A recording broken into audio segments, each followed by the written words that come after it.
Ang walang kapantay na martial god, unang yugto. Kabanata 481, 18 Zuan Cultivator. Si Lin Fang ay buong pagmamalaki na umalis sa Holy Courtyard ng Zuyu nang walang anumang sagabal. Lahat ng tao sa Holy Courtyard ng Zuyu ay nakatingin sa likod ni Lin Fang. Pakiramdam nila ay responsable sila sa pagpayag kay Lin Fang na hiyain sila. Bukod doon, pinatay pa niya ang kanilang guro. Bukod dito, sinasadya ni Lin Fang ang iba. Kung nanaisin ni Lin Fang, maaari niyang patayin silang lahat, maging ang mga magsasaka na nakalutang sa langit. Hindi pinatay ni Lin Fang si Duan Tian lang dahil gusto niyang makita ng sarili niya mga mata ang lahat, ang muling pagkabuhay ng Yunhai Sect at ang pagkawasak ng Holy Courtyard ng Zuyu. Sa kalagitnaan ng gabi, isang mabangis na hayop at isang magsasaka ang lumilipad sa kalangitan sa itaas ng Imperial City. Ang balahibo ng mabangis na hayop ay matangkad na pula at ito ay mukhang marilag. Si Lin Fang ay nakaupo sa likod ng may pakpak na tigre at nakapikit ang kanyang mga mata, nang bigla niyang idilat ang kanyang mga mata na naglalaman ng malamig na tingin. Hindi lang si Lin Fang ang nakakaramdam ng kung ano, ang may pakpak na tigre ay umungal at huminto sa hangin. Saka ito tumingin sa paligid, isang grupo ng mga itim na silweta ang dahan-daang lumitaw sa Lin Fang at sa mga larangan ng paningin ng may pakpak na tigre. Ang mga taong iyon ay lumilipad lahat sa langit, tahimik silang lumapit. Lahat sila ay mga cultivator ng Zuan Chi layer. Sila sa harap ni Lin Fang at huminto, hindi nila pinalibutan si Lin Fang ngunit isang nakakasilaw na liwanag ng talam ang kumikislap sa ilalim ng liwanag ng buwan. Ang espadang iyon ay mukhang napakalamig. Gaano kalamag. Sa pagkakataong iyon, napakapang-aapi ng kapaligiran na magpapang-inag sa kaluluwa ng mga tao. 18 magsasaka ng Zuan Chi layer. Laming-galing si Lin Fang sa paligid at binilang sila, mayroong 18 magsasaka at lahat sila ay may hawak na talam. Malinaw nilang itinuturing si Lin Fang na isang malaking banta. Sino ka? Tanong ni Lin Fang. Hindi man niya inaasahang magre-reply ang mga ito ay nagtanong pa rin siya. Iniisip niya kung ano ang katayuan sa lipunan ng mga taong iyon. Marami na siyang nasaktan ngunit walang gaanong tao na makapagpadala ng napakalakas na grupo para sa kanya. Ang One Shou Sect o ang Yu Clan ay maaaring magpadala ng 18 cultivator ng Zuan Chi layer ngunit bawat isa sa mga taong ito ay Blade Cultivator. Kaya hindi sila maaaring ipadala ng One Shou Sect o ng Yu Clan, wala sila. Na maraming Blade Cultivators. Marahil ang ilang malalaking saklaw ng impluensya ay naghanda sa grupong ito sa pamamagitan ng pagsasama-sama ng kanilang kapangyarihan. Bukod, mayroon ding Tian Fang, ang isang buong bansa ay maaaring, syempre, madaling magpadala ng ganoong grupo ng mga tao. Gayunpaman, paano maipapadala ng bansang Tianfang ang napakaraming cultivators sa Zuyu nang walang abiso? Lalo na ang pagpapadala sa kanila sa Imperial City upang patayin si Lin Fang, ang gobyerno ng Zuyu ay hindi tanga, mapapansin nila sila at naharang ang mga dayuhang cultivator. Hindi tanga si Fang Chen, nagkaroon na siya ng pagkakataon na patayin si Lin Fang, ngunit malinaw na tutol si Rowland Shan sa pananakit ni Lin Fang. Kung gusto ni Fang Chen na patayin si Lin Fang, hindi niya ito magagawa ng lantaran. Nagtataka si Lin Fang kung sino ang mga taong iyon at kung sino ang may kapangyarihang magpadala ng 18 magsasaka ng Zuan Chi layer. Kami ang mga taong gustong pumatay sa iyo. Malamig na sabi ng isa sa kanila. Pagkatapos, ang 18 magsasaka ay naglabas ng kani-kanilang mga talon sa halos perpektong pagsasabay na lumikha ng malinaw at malambing na tunog. Ang mga talon na iyon ay napakatingkad na may talon na chi kaya kinailangan ni Lin Fang na pikit ang kanyang mga mata. Nang ipikit ni Lin Fang ang kanyang mga mata, ang mga talon na iyon ay kumikislap at sumugod pa. Ang mga blades ay gumagalaw patungo kay Lin Fang mula sa kanyang magkabilang gilid at mula sa harapan. Bawat isa sa mga talon na iyon ay gustong kitilin ang kanyang buhay. Hangin. Si Lin Fang ay nagsimulang malayang lumipad sa hangin. Siya ay lubhang maliksi at hindi kapani-paniwalang mabilis. Ang matutulis na talon ay gumagapang sa kalangitan na lumikha ng isang makapigil-hinangang tanawin. Naipikit lang ni Lin Fang ang kanyang mga mata dahil masyadong nakasisilaw ang mga ilaw mula sa mga blades. Hindi man lang tinangka ng mga taong iyon na patayin ang may pakpak na tigre, si Lin Fang lang ang pinupuntirya. Sa sandaling iyon, ang mga talon ay nakapaligid sa kanya. Ang mga taong iyon ay pinalibutan siya ng isang galaw lamang. Isang banayad na tunog ang kumalat sa hangin. Nang inag ang katawan ni Lin Fang at lumitaw ang isang espada sa kanyang kamay habang ang enerhiya ng kanyang espada ay sumalakay sa kapaligiran. Ngunit agad siyang nakaramdam ng panganib sa paligid. Pakiramdam niya ay hindi siya magkakaroon ng pagkakataong gamitin ang buong lakas niya para lumaban. Tumalon si Lin Fang palayo sa may pakpak na tigre at lumipad sa hangin. Sinundan ng liwanag ng kanyang espada ang hangin at bumaril pasulong, dahilan upang umatras ang mga paparating na kalaban. Ngunit ang iba na umatake mula sa ibang direksyon, ay nagpatuloy sa kanilang pag-atake, ang kanilang mga kumikislap na talon ay sumugod patungo kay Lin Fang. Isang napakatalom na enerhiya ng talom ang pumuno sa hangin at nasira ang kapaligiran. Boom! Ang sword energy ni Lin Fang ay bumangga sa papasok na blade energy. Ang shockwave na nagresulta mula sa banggaan ay napunit sa kapaligiran.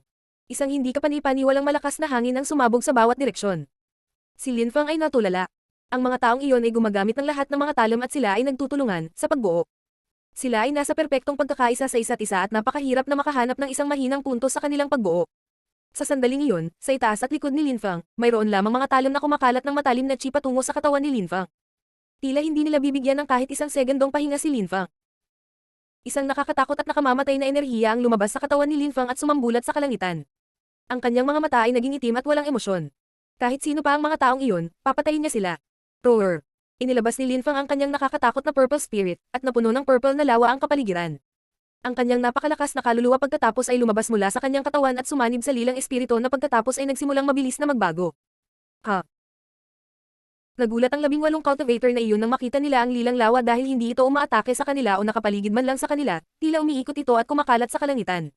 Sinalakay nito ang buong atmosfera na unti-unting nagdilim habang ang lilang espiritu ay tila hamarang sa lahat ng liwanag mula sa mabituing kalangitan. Boom! Ang tunog ng banggaan ay lumabas sa hangin. Ginamit ni Linfang ang lakas ng kanilang pag-atake upang itulak ang kanyang katawan pabalik, ngunit agad silang humabol. Biglang nahulog mula sa langit ang purple na lawa at nilubog sila kasama ni Linfang, pinalibutan sila nito at hindi na nila nakita si Linfang. Kung magmadali silang umatras, magbibigay ito kay Linfang ng pagkakataon na atakihin sila palabas ng porma sayon. Paano tayo napaligiran? Tanong ng isa sa kanila, lahat sila napatingin sa iba. May 18 sa kanila at lahat sila ay nakulong ng purple spirit. Sabay tayong umatake. Sabi ng isa sa kanila. Isang banta sa kanila ang purple spirit na iyon, nakulong sila nito sa loob at tila pinipigilan ang kanilang mga galaw. Bigla, wala na silang sense of direction or time, parang nakalubog sila sa loob ng purple world. Nang sinubukan nilang mag-isip ng maayos, nalaman nilang wala na silang nakikita sa kanilang mga kasamahan. Tila sila ay ganap na nag-iisa. Napansin ng isa sa kanila na nakulong siya sa loob, nakulong siya. Nine Palace Dragon Formation. Napakunot ang noo ng lahat, sila, syempre, kinilala ang palasyong iyon, ilusyon lang iyon pero hindi ito ginagamit para pumatay ng tao, ginagamit ito para magpakulong ng tao. Si Linfang ay nakatayo sa labas ng ilusyon at nanunood habang may malamig na liwanag na samilaw sa kanyang mga mata. Humakbang siya at agad na humarap sa isa sa kanila sa loob ng ilusyon na ikinatulala ng lalaki. Sa sandaling iyon, direkta siyang nasa tapat ni Linfang. Sabihin mo sa akin kung sino kayo. Malamig na sabi ni Linfang. Kumikislap ang mga mata ng lalaki, ngunit nanatiling tahimik. Kung ayaw mong magsalita, mamatay ka. Sabi ni Linfang na parang hangin na gumagalaw patungo sa lalaki.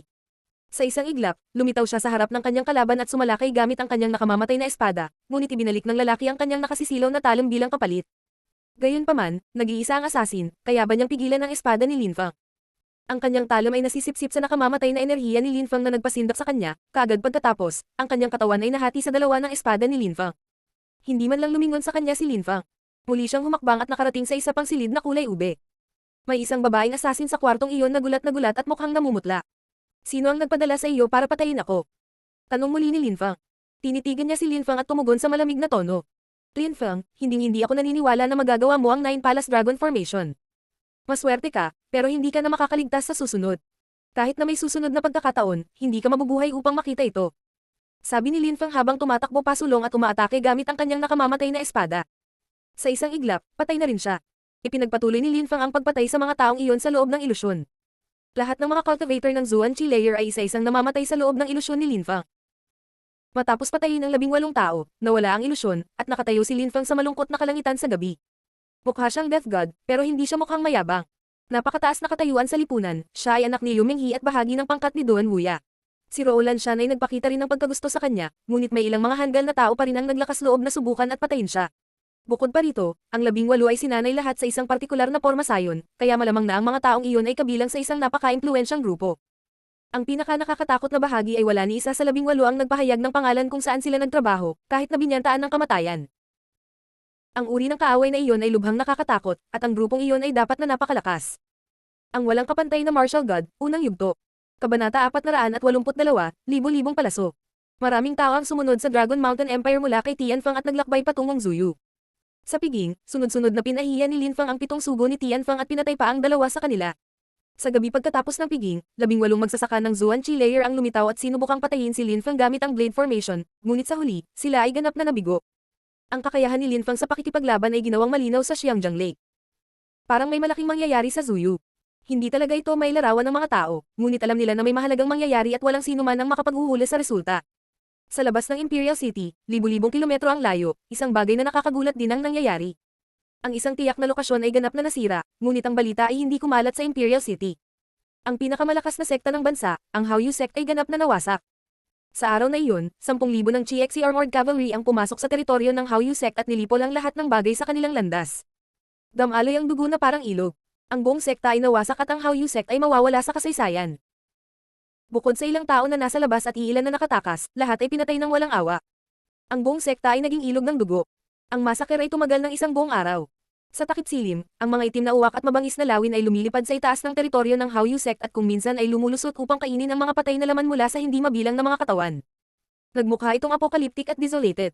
Ang papalubog na araw ay sumasalamin sa ibabaw ng ilog ng dugo na nagbibigay ng nakakatakot na pakiramdam. Sa sandaling iyon, ang mga tropang Sam-Ire sa sekta ay papunta na sa kanilang susunod na lokasyon. Sa kadena ng bundok kung saan naroon ang Hauyu sect, mayroong isang grupo ng mga tao na nagtipan-tipon upang makita ang resulta ng pag-atake. Sa pagtingin sa mga tambak ng mga bangkay at ilog ng dugo, nakaramdam sila ng lamig sa kanilang kaluluwa. Ito ang mundo ng paglilinang, ito ay malupit at mapang-akit. Alam naman nila kung sino ang mga tropang iyon. Ang mga tropang CXC ay pag-aari ni Officer Lin Feng mula sa Yangzhou City. Bukod dito, si Lin Feng ay dati ring disipulo ng Yunhai sect. Noong nakaraan, ang Hauyu sect ay lumahok sa pagpuksa sa Yunhai sect. Ito ay, tulad ng Hauyu sect sa sandaling iyon, isang bloodbath. Nagsimula ng maghiganti si Lin Feng. Noong nakaraan, isa lamang siyang napakatalino na disipulo mula sa Yunhai sect, ngunit sa sandaling iyon, isa na siyang sikat na henyo sa Zuyu. Siyempre, gusto niyang makaganti, kinasusuklaman niya ang mga Sam-Ire sa sekta niya. Ang Hauyu sect ay hindi magiging huling sekta sa kanyang listahan gayunpaman, ito ay simula pa lamang. Sa totoo lang, ang Hauyu sect ay hindi man lang simula, ang paghihiganti ay kasisimula pa lang. Libu-libong kilometro ang layo mula sa Hauyu sect, naroon ang Yunhai mountain chain. Ang lahat sa kadena ng bundok ay nasa isang estado ng ganap na alerto. Ang bawat posibleng labasan ay hinaranggan, maliban sa isa na patungo sa Blackwind Mountain. Bawat ibang pasukan at labasan ay naharang. Ang mga tropang CXC ay naroon na sa loob ng 7 araw. Sa loob ng 7 araw na iyon, walang nakapasok o nakalabas. Tanging ang mga tao na mula sa paligid ng Yunhai mountain chain ang pinayagang umalis. Ito ay inilikas ng lahat ng mga bystanders halos kaagad. Kung nanatili sila, namatay na sila, sino ang maglalakas loob na manatili? Ang mga tropang CXC ay dumating upang ipaghiganti ang Yunhai sect. Kung may manggahas na galitin sila, nililigawan nila si kamatayan. Sa paligid ng kadena ng bundok, ang mga tropang CXC ay kalmadong naghihintay. Sila ay tumingin malamig at nanatili sa perpektong pormasayon habang ganap na tahimik. Ang ilang mga tao, kahit nakaalis na sila sa tanikala ng bundok ay hindi pa umaalis sa paligid, nakatayo lang sila sa dikalayuan at pinagmamasdan ng mga mangyayari. Gusto nilang makita kung talagang mag-aamok ang mga tropang CXC. Sa sandaling iyon, sa mga taluktok ng Yunhai mountain chain, lahat ay natakot. Natakot sila nang hindi makapaniwala. 7 araw na silang kinukulong at hindi nila alam ang mangyayari, baka katayin silang lahat. Lahat ay natatakot sa kamatayan, ang ilang mga tao ay mas natatakot kaysa sa ibang ngunit sa huli, kapag nahaharap sa kamatayan, lahat ay matatakot. Ang hindi pagkatakot sa kamatayan ay imposible, ito ay isang likas na instinct. Tsaka hindi naman sila makaalis kaya hintayin na lang nila ang kamatayan. Ang paghihintay ay nagpabaliw sa kanila at marami na ang nawalan ng pag-asa. Ang mga taong naiwan ay mga tao mula sa Hauyu sect, sa Ice and Snow Mountain Village, sa Wansho sect at sa Holy Courtyard ng Zuyu. Hinati nila ang buong bundok Yunhai at nagtayo ng mga base militar doon. Ang Blackwind Mountain ay isang magandang lugar ng pangangaso na lubhang kaakit-akit sa mga sekta, lahat sila ay nalulugod na magkaroon ng akses dito. Ngunit sa sandaling iyon, ang bundok ng Yunhai ay tila isang bundok ng kapahamakan, gusto nilang umalis ngunit hindi nila magawa. Biglang naging magulo ang sitwasyon. Sinubukan ng lahat na tumakas, gusto nilang makatakas agad, ngunit ang mga kabalyerya ay nagsimulang humakbang patungo sa kanila sa perpektong pormasayon. Ang armored cavalry ay sa wakas ay nagsimulang gumalaw matapos silang palibutan ng 7 araw, sila ba ay sisalukay. Nais ng lahat na tumakas ngunit dahil sa kabalyeryang CXC, lahat sila ay napipilitang pumunta sa iisang direksyon. Sila ay itinutulak sa gitna ng isang lambak ng mga kabayo. Pinipilit ng tropa silang lahat na magtipon sa iisang lugar. Sa gitna ng lambak na iyon, nagsimulang dumagsa ang mga tao ng libo-libo. Nakatingin sila sa kanilang kanan at kaliwa upang makita ang mas maraming tao na bumubuhos mula sa bawat direksyon. Lalong natakot silang lahat nang mapansin nila ito. Alam nila na malamang napapatayin sila ng mga tropang iyon. Ngunit ano ang magagawa nila? Napapaligiran sila ng isang makapangyarihang hukbo at malinaw na walang kapantay. Wala silang choice. Sa huli, isang malaking grupo ng mga tao ang nagtipon sa gitna ng lambak. Nang tumangala sila sa mga bangin ng lambak, nakita nila ang tingin ng mga tropang CXC sa kanila. Lahat sila ay mukhang malamig at hiwalay at naglalabas ng ilang nakamamatay na chi habang inabot nilang lahat ang kanilang mga busog. Maraming tao ang tumitibok ng malakas. Ang eksenang ito ay katulad ng nangyari sa nakaraan. Noon, si Duan Tian lang ay pumunta sa Yunhai sect kasama ang iba pang mga sekta at pinatay ang Yunhai sect, ang kasaysayan ay paulit-ulit. Gayunpaman, sa lambak, walang sinumang tao mula sa Yunhai sect, ang eksena ay mukhang pareho ngunit ang mga posisyon ay nabaligtad, tanging ang mga naglipol sa Yunhai sect ang napilitang pumasok sa lambak. Walang sino man ang nag-iisip na mangyayari ang ganoong bagay. Ang kapaligiran ay nakamamatay na tahimik at mapang-api. Sa di kalayuan, isang sipol ang kumalat sa hangin. Napakabilis, napansin ng lahat ang dalawang siluet. Si Lin Feng ang nakasakay sa kanyang may pakpak na tigre. Ang kanyang purong puting damit ay lumilipad sa hangin habang nakatingin sa lambak. Ang hayop na iyon ay matangkad na pula na parang apoy at may dalawang napakalaking pakpak, lahat ay natakot sa mabangis na hayop. Napatingin ang lahat sa mga siluet sa langit. Gayunpaman, ang higit na natakot sa mga tao kaysa sa may pakpak na tigre, ay nang makilala nila ang taong nakasakay dito. Si Lin Feng ay bumalik. Siya ay dumating upang ipaghiganti ang Yunhai Sect. Ilang taon bago, siya ay isang mababang antas na disipulo ng Yunhai Sect, siya ay nakalusot lamang sa Lingchi layer. Ngayon, para siyang nagliliyab na bituin sa langit. Siya ay naging marquis ng Yangzhou City, ang Chiexi Marquis, at nagkaroon ng makapangyarihang hukbo sa ilalim ng kanyang kontrol. Nakasakay din siya sa isang nakakatakot na Zuan level beast at ngayon ay bumalik sa Yunhai Sect na may napakalaking kapangyarihan. Kung umiiral pa ang Yunhai Sect, ang pagbabalik ni Lin Feng ay maluwalhati. Gayunpaman, ang Yunhai Sect ay nalipol na at ang nais lang gawin ni Lin Feng ay patayin ang mga responsable. Bumalik si Lin Feng para sa paghihiganti. Hindi itinuloy ni Lin Feng ang pagtingin sa mga taong iyon. Sa halip, tumingin siya sa kadena ng bundok. Nakikita niya ang lahat ng lugar na naaalala niya mula sa nakaraan, ngunit lamig lamang ang napuno sa kanyang mga mata. Ang isang utang ng dugo ay kailangang bayaran ng dugo. Dahan-dahan niyang ibinaling ang kanyang ulo at tumingin sa lambak, ang Stormy Gorge. May arena sa gitna, ang Life and Death Arena. Naaalala ni Lin Feng ang kanyang oras sa Stormy Gorge at sa Life and Death Arena. Sa sandaling iyon, malinaw niyang naaalala ang lahat ng mga taong matagal nang namatay. Naaalala niya kung paano siya hinabol ni Liu Fei, naaalala niya si Protector Kong na nagpoprotekta sa kanya kasama ang mabait na ngiti ni Protector Bai. Tumingin si Lin Feng sa mga tao sa Stormy Gorge, hinamak niya silang lahat. Ang mga taong iyon ay parang vermin sa mga mata ni Lin Feng, tumingin siya sa kanila katulad ng pagtingin nila sa Yunhai Sect noong nakaraan. Dahan-daang itinaas ni Lin Feng ang kanyang kamay at sa isang iglap, hindi mabilang na mga tunog ng pagsipol ang kumalat sa hangin na agad na sinalakay ng isang nakamamatay na chi. Libu-libo at libu-libong palaso ang ipinutok sa himpapawid, direktang nakatutok sa mga tao sa loob ng lambak. Nagpapanik ang lahat sa loob ng lambak, nanginginig sila nang makita ang ulap ng mga palaso na bumabagsak mula sa langit. Lahat sila ay mukhang takot na takot. Sa walang pusong daigdig na iyon, ang mga tao ay hindi magpapakita ng awa sa kanilang mga kaaway. Dugo ang tanging paraan para mabayaran ang dugo. Itinaas lamang ni Lin Feng ang kanyang kamay sa hangin at libu-libong arrow ang pinakawalan sa hangin. Ang walang kapantay na martial god, unang yugto. Kabanata 483, ang muling pagkabuhay ng Yunhai Sect. Sa himpapawid, mayroong hindi mabilang na mga arrow na nagbuburr sa kalangitan. Ang mga tao sa loob ng Stormy Gorge ay nagtaas ng kanilang mga ulo at nakakita ng walang katapusang dami ng mga arrow, nakatitig lamang sila sa mga paparating na arrow dahil wala nang matatakbuhan. S. Ang ulap ng mga palaso ay lalong kumakapal ng mas maraming palaso ang ipinutok sa langit. Nang inag sa takot ang kanilang mga katawan dahil sa nakita. Kasunod ng tunog na parang ulan na tumatama sa bubong, ang hindi mabilang na nakakakilabot na hiyawan ay nagsimulang kumalat sa hangin. Sa wakas ay nahulog ang mga palaso sa mga tao sa loob ng lambak at nagsimula ang tunog ng pagpatay. Ito ay bahagi ng ikot ng kapalaran, ito ang kanilang karma. At saka, iyon lang ang unang alon ng mga arrow. Pagkatapos ng unang alon, libu-libong arrow ang patuloy na ipinutok sa hangin na lumilikha ng makapal na ulap. Ang mga palaso ay walang katapusan at walang tigil. Iyon ay araw ng paghuhukom para sa lahat ng kanilang mga kasalanan. Ang kapaligiran ay napuno ng masakit na iyak at mga daing ng kamatayan. Umupo si Lin Feng sa kanyang may pakpak na tigre sa kalangitan, nakatingin sa Stormy Gorge. Mukha siyang walang ekspresyon, nasanay na siya sa kamatayan at pagpatay. Walang sino man ang maaaring manatiling ganap na kalmado kapag nakakita ng ganoong trahedya. Si Lin Feng ay walang pagbubukod ngunit alam niya, sa kaibuturan ng kanyang puso, na ginagawa niya ang tama. Kailangan niyang ipaghiganti ang mga pinatay sa pagsisikap na protektahan siya. Kung, sa hinaharap, ang mga nakaligtas ay laban sa kanya para sa paghihiganti, maiintindihan ni Lin Feng. Ito ay isang kahihinatnan na kailangan niyang balikitan para sa kanyang paghihiganti. Hindi mailigtas ni Lin Feng ang lahat mula sa pagdurusa, ang tanging magagawa niya ay patayin ang kanyang mga kaaway at sumulong. Pagkatapos ng ikatlong alon ng mga palaso, wala nang anumang palatandaan ng buhay sa loob ng lambak. Ang kanilang dugo ay natipon sa gitna ng lambak upang bumuo ng isang lawa at ang buong lupa ay kinulayan ng pula. Tama na. Walang pakialam na sabi ni Lin Feng at sa isang iglap, tumigil ang mga tropa sa pagpapaputok ng kanilang mga palaso. Ang mga tropang iyon ay mukhang matatag at walang emosyon. Ang lahat ng mga tropang iyon ay mga profesional na sundalo. Lahat sila ay nagbuhos ng hindi kapani-paniwalang dami ng dugo sa labanan. Bukod dito, hindi lang mga ordinaryong tropa ang mga ito, sila ang mga tropang Chiexi, lahat sila ay may mas maraming dugo sa kanilang mga kamay kaysa sa karamihan ng mga hukbo sa lupain. Noong nakaraan, marami sa kanilang mga kasama ang nasawi sa mga digmaan, ang makitang ang kanilang mga kasama ay namamatay ay palaging isang trahedya na karanasan. Kung hindi sila lumaban ng buong lakas upang patayin ang lahat ng kanilang mga kaaway, kung gayon ang isa sa kanilang mga kasama ay maaaring mamatay bilang kinahinatnan, kung kaya't sila ay nahasa mula sa pagpatay sa kanilang mga kaaway. Hindi kailanman magkakaroon ng tunay na mananalo sa anumang labanan, dahil ang isang panig ay palaging magdurusa sa mga kamay ng isa. Ang tanging magagawa nila ay ipaghiganti ang kanilang mga kasama at lumaban upang manatiling buhay.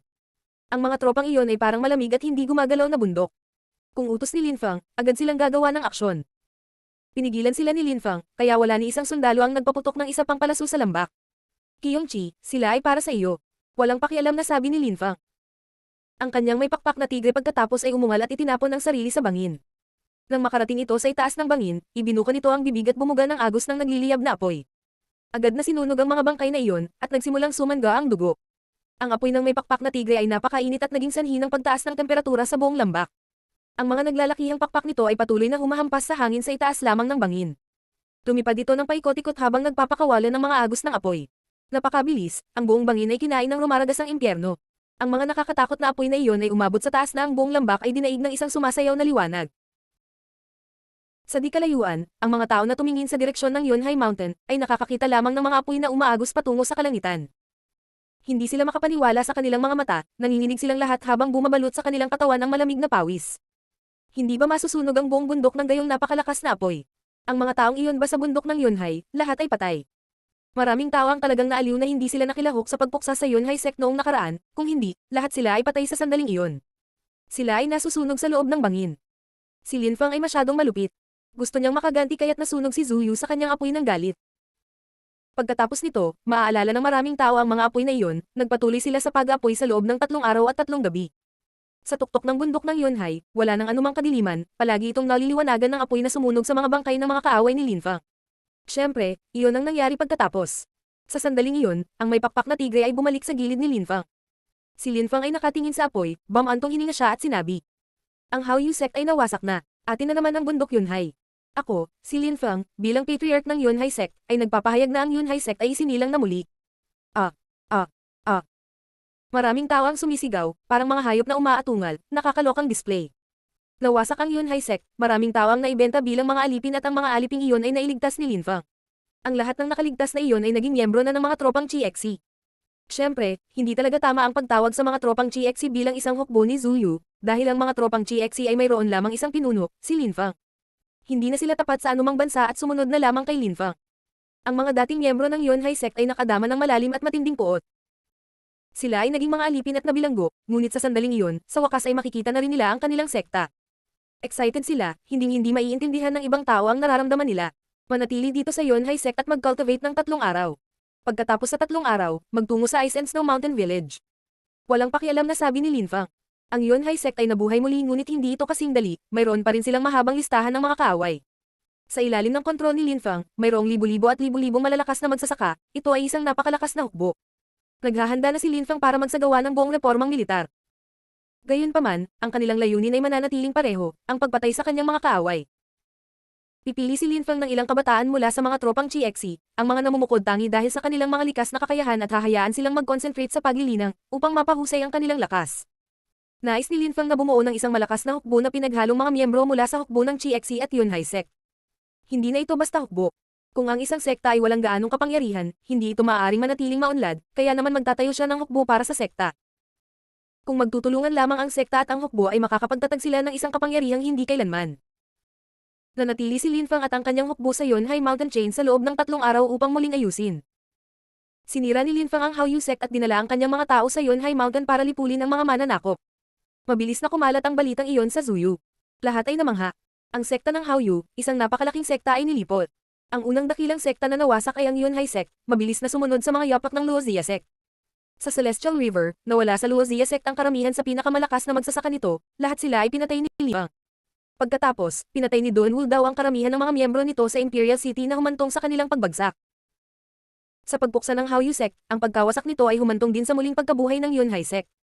Si Linfang, na dating disipulo ng Yunhai sect, ay nagulat na sa buong bansa ng Zuyu. Alam ng lahat na siya ang patriarch ng Yunhai sect. Sa sandaling iyon, lahat ay nakatingin sa Ice and Snow Mountain Village. Ang susunod na target ni Linfang ay walang alinlangan na ang Ice and Snow Mountain Village.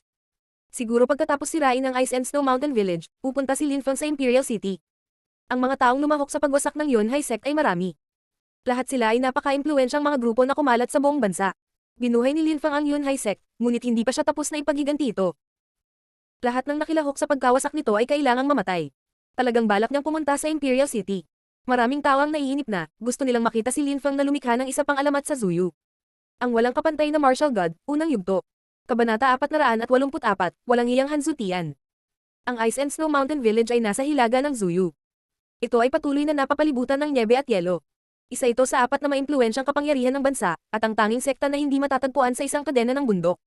Sa sandaling iyon, mayroong hindi mabilang na malalim na mga bakas ng paa sa makapal na layer ng nyebe na tumatakip sa lupa. Ang Ice and Snow Mountain Village ay nagmistulang tanawin mula sa isang fairy tale, isang malawak na kalawakan ng kaputian. Kumulang 50 kilometro ang layo mula sa Ice and Snow Mountain Village, ang nyebe ay naitaob ng mga nakabaluti na kabayo ni Chi-Xi. Nasa perpektong pormasayon sila. Mayroong tila higit sa 10,000 sundalo na may kahangahangang mga paglilinang, ang napakalakas na hukbo ay nakakatakot. Ang hukbong iyon ay tiyak na hukbo ng Chi-Xi.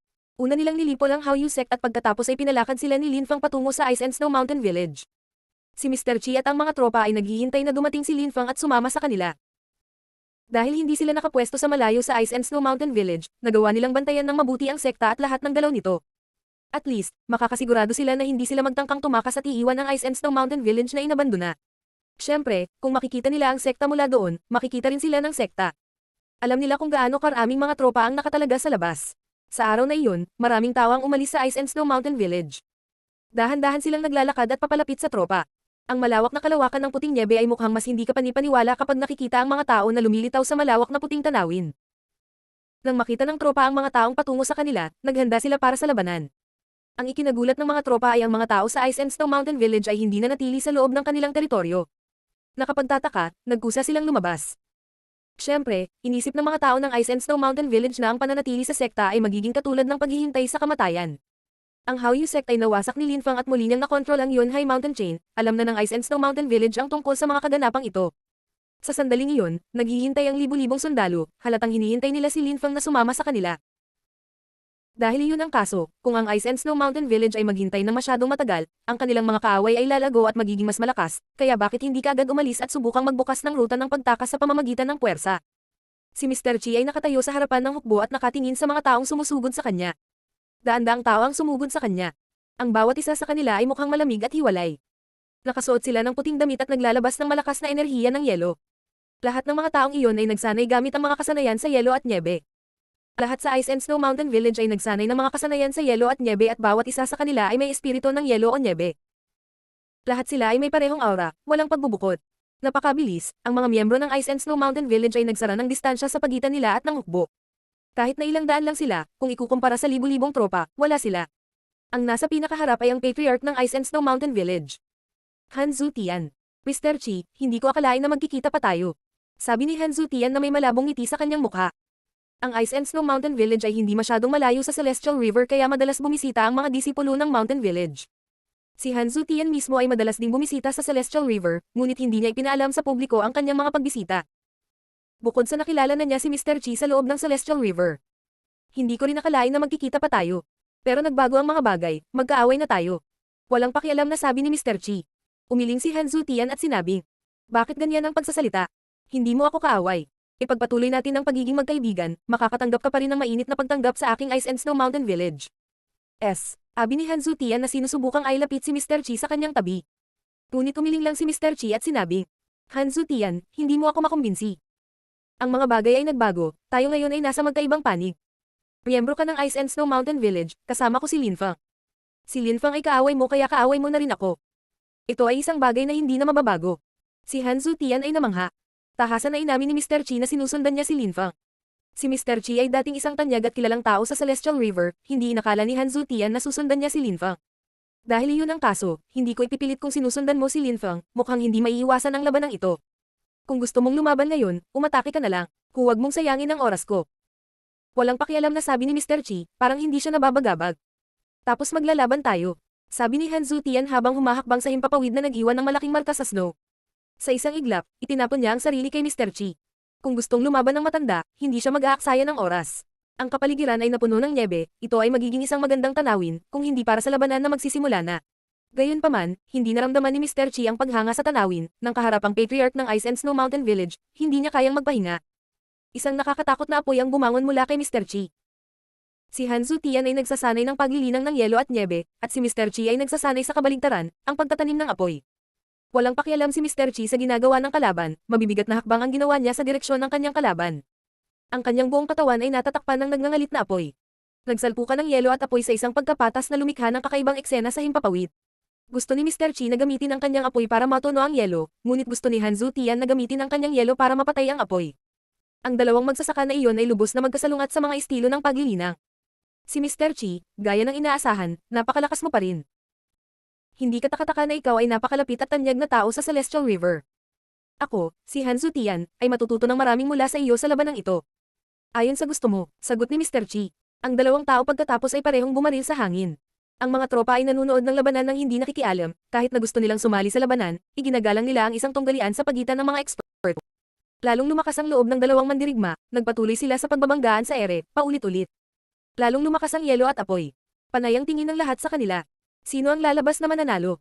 Sa sandaling iyon, biglang bumangon ang napakalamig na yelo mula sa nayon ng bundok, na ikinagulat ng maraming tao. Mukhang hindi maganda. Nagulat ang mga tropa. Isang silhouette sa gilid ng Ice and Snow Mountain Village ang bumangon sa hangin.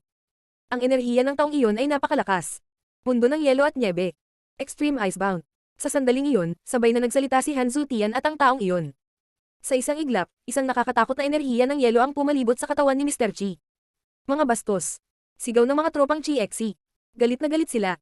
Napakabata pa ng taong namagyan lang. Naisip ng lahat ang isang tao nang makita nila ang binatang iyon, ang anak ng patriarka. Si Luo Zhu. Nag-aaway sina Han Zutian at Mr. Chi, sa una ay duel ito sa pagitan ng mga eksperto, ngunit sa sandaling iyon ay nakakagulat na inatake ni Luo Zhu si Mr. Chi ng biglaan. Kasuklam-suklam. Mawala, sigaw ni Mr. Chi habang inaatake ang dalawang taong iyon ngunit ang matinding pag-atake ng yelo ay masyadong malakas at bumagsak sa kanyang katawan na tumagos hanggang sa kanyang mga buto.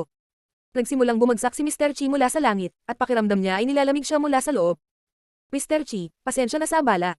Sabi ni Han Zutian habang malamig na nakangiti. Napakatalo ng mga ekspresyon ng mukha ng mga tropang Chi-Exi. Ang mga taong iyon ay napakalakas kaya hindi nila kayang hulihin sila ng buhay. Napakawalanjiya. Isang boses ang pumuno sa kapaligiran mula sa malayo na ikinagulat ng lahat. Isang silweta ang nagmamadali patungo sa kanila at ang taong iyon ay si Lin Feng, na parang hangin na sumusugod. Napangiti ang mga tropa ng Chi-Exi sa sandaling iyon, dumating na si Lin Feng. Natakot ang mga tao sa Ice and Snow Mountain Village. Agad na lumipat si Han Zutian patungo kay Mr. Chi, gusto niyang atakihin siya at alisin ang isang malakas na kaaway. Naglalabas siya ng napakalamig na enerhiya ng yelo. Nagulat si Mr. Chi. Inatake lang siya at nasugatan na. Kung muli siyang inatake ni Han Zutian, hindi na makakaligtas si Mr. Chi. Asar. Sigaw ni Lin Feng habang naglalabas ng nakakatakot na itim na nakamamatay na enerhiya na agad na lumipat sa pagitan ni Han Zutian at Mr. Chi. Gusto rin umatake ni Luo Zhu ngunit biglang lumitaw ang may pakpak na tigre sa kanyang harapan at pinigilan siya sa pag-usad. Ang mga tunog ng banggaan ay kumakalat sa hangin. Hindi naabot ni Han Zutian si Mr. Chi, si Lin Feng ay masyadong mabilis. Sina Lin Feng, Mr. Chi at ang may pakpak na tigre ay magkasama na ngayon, habang sina Han Zutian at Luo Zhu ay nasa tapat nila. Lahat sila ay malamig na nakatingin sa isa't isa. Tulad ng inaasahan, mga kasuklam-suklam na maliliit na tao. Ginagawa nitong mas madali ang mga bagay. Sabi ni Lin Feng sa malamig na tono at pagkatapos ay idinagdag. Mga tropang Chi-Exi, atake. Walang iwanan na buhay. Pumasok sa Ice and Snow Mountain Village at lipulin ang bawat buhay na bagay. Walang sinumang kaluluwa ang dapat manatiling buhay. Ang boses ni Lin Feng ay malamig sa yelo, hanggang sa ang lamig ng kapaligiran ay tila bumaba ng ilang degree. Nais niyang ganap na lipulin ang Ice and Snow Mountain Village.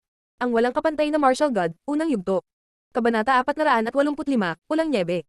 Sabay-sabay tayong umatake at patayin silang lahat. Naglalaban sina Han Zutian at Mr. Chi, ngunit naglunsad ng sorpresang pag-atake si Luo Zhu laban kay Mr. Chi. Ngunit mayroon silang isang hukbo na higit sa 10,000 na sumusuporta sa kanila, bakit sila matatakot? Ang mga tao mula sa Ice and Snow Mountain Village ay natakot lahat. Hindi pa namatay si Mr. Chi dahil pinrotektahan siya ni Lin Feng. Nabigo ang kanilang plano at ngayon ay kailangan nilang harapin ang isang hukbo ng galit na mga tropang Chi-Exi. Isang dagandong na tunog ang kumalat sa hangin at lahat ng mga tropa ng Chi-Exi ay naglabas ng kanilang nakamamatay na enerhiya na naging sanhi ng pagyanig ng lupa. Biglang natakot ang mga miyembro ng Ice and Snow Mountain Village at napuno ng gulat ang kanilang mga mukha. Mr. Chi, magpahinga ka na, kaya kung alagaan ang dalawa. Uminom si Mr. Chi ng tableta at nagsimulang gumaling. Si Mr. Chi ay isang alchemist, kung gagamutan sa oras, ang kanyang mga pinsala ay hindi magiging panganib sa kanya. Sige. Sabi ni Mr. Chi, hindi siya nagpumilit na tulungan si Lin Feng. Sa lakas ni Lin Feng, madali niyang nakayanan ang dalawang cultivator na iyon ng ika-4 na layer ng Zuan Chi. Bumalik si Mr. Chi at inilabas ni Lin Feng ang kanyang nakamamatay na enerhiya na naglalaman din ng mga hibla ng layunin.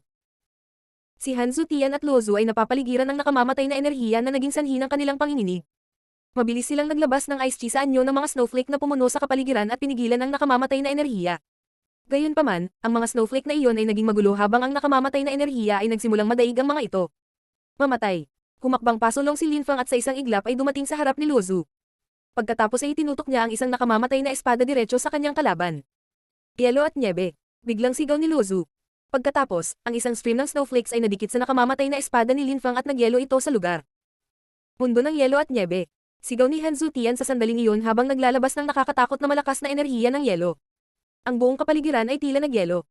Maaaring baguhin ng napakalakas na kasanayan ng malalawak na landscape, hindi ito isang mito. Ang nakamamatay na enerhiya ni Lin Fang ay maaaring baguhin ang kapaligiran sa isang hangin ng kamatayan, ang yelo at nyebe ay maaaring mag-freeze sa kapaligiran at iba pa. Sa sandaling iyon, kahit ang araw ay hindi magawang matuno ang yelong iyon. Bukod dito, habang lumalamig ang kapaligiran, ang mga tao mula sa Ice and Snow Mountain Village ay lalakas at lumalakas dahil gumamit sila ng mga kasanayan sa yelo at nyebe. Kung ang kapaligiran ay nagyelo, sila ay mas malakas at sa gayon ay mas matapang. Gayunpaman, ito ay kabaligtaran para sa kanilang mga kalaban, dahil ang kapaligiran ay lumalamig, ang mga kaaway ng Ice at Snow Mountain Village ay humina at naimpluwensyahan ng matinding lamig. Sa makatuwid, habang lumalakas ang lakas ng mga nagsasaka ng yelo, nagkaroon din sila ng higit na tibay upang labanan, ang pakikipaglaban sa kanila ay naging mas mapanganib. Gayunpaman, hindi nilayon ni Lin Fang na lumaban sa kanila sa loob ng mahabang panahon, hindi iyon kailangan. Ang kanyang nakamamatay na chi ay bumagsak sa kapaligiran at nilamon ang yelo at nyebe. Isang itim na espada ang lumitaw at isang nakakatakot na nakamamatay na chi ang bumaril sa kalangitan. Sa sandaling iyon, ang kanyang nakamamatay na enerhiya ay naglalaman ng layunin ng espada, kahit na ang kanyang layunin sa espada ay nasa unang antas lamang, ito ay higit pa sa sapat. Mamatay. Galit na sigaw ni Lin Fang. Isang itim na ilaw ang kumislap at nawala sa isang iglap. Pash! Isang banayad na tunog ang kumalat sa hangin. Si Han Zutian na umaatake kay Lin Fang ay nasa ere pa rin, ngunit hindi na siya umuusad. Ibinaba niya ang ulo at nakita niyang dumudugo ang bewang niya. Ang ibabang bahagi ng kanyang katawan ay unti-unting humiwalay sa itaas na bahagi ng kanyang katawan. Isang nakakakilabot na hiyawan ang pumuno sa hangin at umalangaw sa buong larangan ng digmaan. Lahat mula sa Ice and Snow Mountain Village ay tumangala at nakita na ang Patriarch, ang katawan ni Han Zutian ay nahati sa dalawa. Dilat pa rin ang kanyang mga mata ngunit hindi nabuo ang kanyang katawan. Naramdaman ng mga tao mula sa nayon na nagsimulang tumibok ng husto ang kanilang mga puso, ngunit mabilis nilang nakalimutan ang lahat ng iyon, dahil nagkahiwa-hiwalay ang kanilang mga katawan. Ang hukbo ng Chi-Xi ay hindi tumangala at nagambala sa panahon ng labanan at nagpatuloy sa kanilang pag-atake. Takasan. Isa lang ang nasa isip ng mga miyembro ng nayon sa sandaling iyon, gusto nilang tumakas. Ang kanilang patriarch ay pinatay ni Lin Fang at hiniwa sa kalahati, sulit pa ba ang pakikipaglaban sa mga tropang Chi-Xi? Ang lahat mula sa Ice and Snow Mountain Village ay nagsimulang subukang tumakas, kabilang ang mga matatanda at mga henyo mula sa sekta.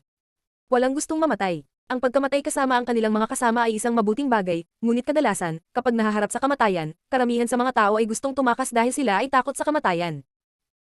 Ito ay hindi masisisi, dahil ito ay isang natural na reaksyon sa pagkapit sa buhay. Makatakas kaya sila. Sa sandaling sila ay nagsimulang tumakas, libu-libong mga palaso ang nakaguhit sa kalangitan. Tila may karagatan ng mga palaso na bumabagsak mula sa itaas. Kung isa sa alang-alang ang bilang ng mga palaso, ang mga tumakas ay gumagalaw lamang ng target na pagsasanay para sa libu-libong tropa. Nang makita ni Luo Zhu na patay na si Han Zutian, at gustong tumakas ng lahat, ang kanyang mga mata ay naging pulang-pula, ngunit hindi siya naglabas ng nakamamatay na enerhiya. Masyadong nakakatakot si Lin Fang. Si Luo Zhu ay hindi makalaban sa kanya. Luo Zhu ay lumutang sa hangin at isang napakalamig na daloy ng hangin ay lumipat patungo kay Lin Fang na bumambabo sa kapaligiran. Gayunpaman, sa parehong oras, isang malaking snowflake ang lumitaw sa ilalim ng kanyang mga paa at tulad ng isang lumilipad na carpet, tinangay siya nito sa malayo. Gusto na rin niyang tumakas. Hindi na niya sinubukang iligtas ang Ice and Snow Mountain Village. Nakatadhana na itong sirain. Nang makita ni Lin Fang na gustong tumakas ni Luo Zhu, malamig siyang ngumiti. Nakalusot si Luo Zhu sa ikaapat na layer ng Zuan Qi at sinusubukang tumakas ng kaharap si Lin Fang. Sinong nagsabing pwede na siyang umalis? Hangin. Ang silweta ni Lin Fang ay kumikislap, naramdaman niya ang hangin at sumugod sa kalangitan. Siya ay lubhang maliksi. Tila nag-transform siya sa isang bug zone ng hangin. Wala talagang pagtutol na nagpabagal sa kanya habang siya ay gumagalaw sa hangin.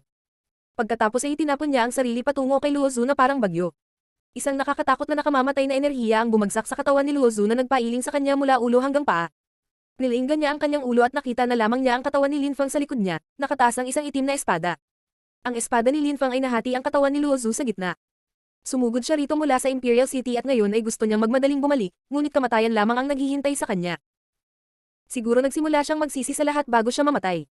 Ngunit alam niya noon pa man kung gaano katakat si Lin Fang. Bakit siya bumalik kung alam niya ang darating? Naisip ba niya na may liligtas niya ang Ice and Snow Mountain Village sa kaunting kapangyarihan? Naunawaan na niya, nang magsimulang magamok si Lin Fang sa Zuyu, na walang makakapagligtas sa kanyang sekta. Ang pagkawasak ng Ice and Snow Mountain Village ay tila hindi maiiwasan. Sa sandaling iyon, huli na ang lahat para magsisi siya, patay na siya. Tiningnan ni Lin Fang ang katawan ni Luo Zhu habang ito ay nahulog mula sa hangin. Mukha siyang walang emosyon. Mukhang hindi niya namalayan na dalawa sa hindi kapanipaniwala at maringal na 8 mataas na opisyal ng Zuyu ang namatay sa kanyang mga kamay. Ang ika-6 at ika-7 mataas na opisyal ay namatay sa kanyang mga kamay, sina Chu Zanpang at Luo Zhu. Pagkatapos ay tumingin si Lin Feng sa kanyang mga tropa sa lupa. Paano lalaban ang ilang daang tao laban sa kanyang hukbong mahigit 10,000? Mabilis nilang ginagawa ang mga magsasaka at ganap nilang sinisira ang sekta. Sa lupa, ang isa sa kanyang mga sundalo ay partikular na malakas. Isang talam ang kumikislap sa paligid niya, para siyang warlord na naliligo sa dugo. Mukha siyang marahas na Diyos ng kamatayan. Walang makakapigil sa kanya. Ang kanyang talam na gawa sa pure chi ay hindi mapigilan. Ba daw, siya ang pinakamalakas noon sa mga alipin.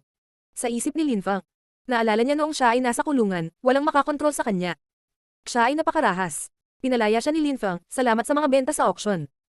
Noon, ang antas ng cultivation ni Badao ay mas mataas kaysa sa kanya at nakontrol niya ang puwersa ng talam. Sa sandaling iyon, nakalusot na si Lin Feng sa ikatlong layer ng Zuan Qi samantalang si Badao ay nakalusot pa lamang sa unang layer ng Zuan Qi. Sa kanyang hindi kapani-paniwalang talam, ang kanyang espiritu ng talam, at ang kanyang pagunawa sa mga pag-atake ng enerhiya, madaling talunin ni Badao ang mga tao sa pangalawang layer ng Zuan Qi. Sa panig ni Lin Feng, may ilang mga natatanging magsasaka. Ang ilan sa kanila ay hindi gaanong talino kaysa sa kanya at ang ilan ay may parehong paglilinang, ito ay hindi kasing swerte niya na magkaroon ng isang advanced na kapangyarihan ng pangunawa. Inialay ni Duan Feng ang kanyang buhay sa paglilinang, si Badao ay napakarahas at brutal, si Hanman ay isang simpleng tao ngunit siya ay hindi kapani-paniwalang likas na kakayahan at isang napakalakas na espiritu ng dugo, pagkatapos ay mayroong Puljun na may dalawahang espiritu. Kung si Lin Feng ay wala, nakilala ang lahat ng mga taong ito, marahil ay hindi siya makakabangon ng mabilis tulad ng ginawa niya. Ang mga kakaibang talentong ito ay palaging nasa anino ni Lin Feng, ngunit gusto nilang sundan si Lin Feng. Nang maisip ni Lin Feng ang mga bagay na iyon, tumangala siya sa langit, sa direksyon ng Duanren City. Nagtataka siya kung ano ang ginagawa nila Uncle Liu, Fei Fei, Hanman at Puljun. Sa huling pagkakataon na nakita niya si Uncle Liu sa Imperial City, nawalan siya ng pag-asa. Pagkatapos niyang gawin ang dapat niyang gawin, susubukan ni Lin Feng na bumalik sa Duanren City. Ang Ice and Snow Mountain Village ang huling labanan bago ang Imperial City. Napatay na ni Lin Feng ang lahat ng kanyang mga kaaway sa labas ng lungsod, ang iba pa niyang mga kaaway ay naghihintay sa loob ng Imperial City. Nang lumubog ang araw, ang mga tropa ng CXC ay tumatakbo sa nyebe patungo sa Imperial City. Sa di kalayuan, tumingin si Lin Feng sa direksyon ng Ice and Snow Mountain Village at nakita niya na ang puting tanawin ay puno na ng pulang snow.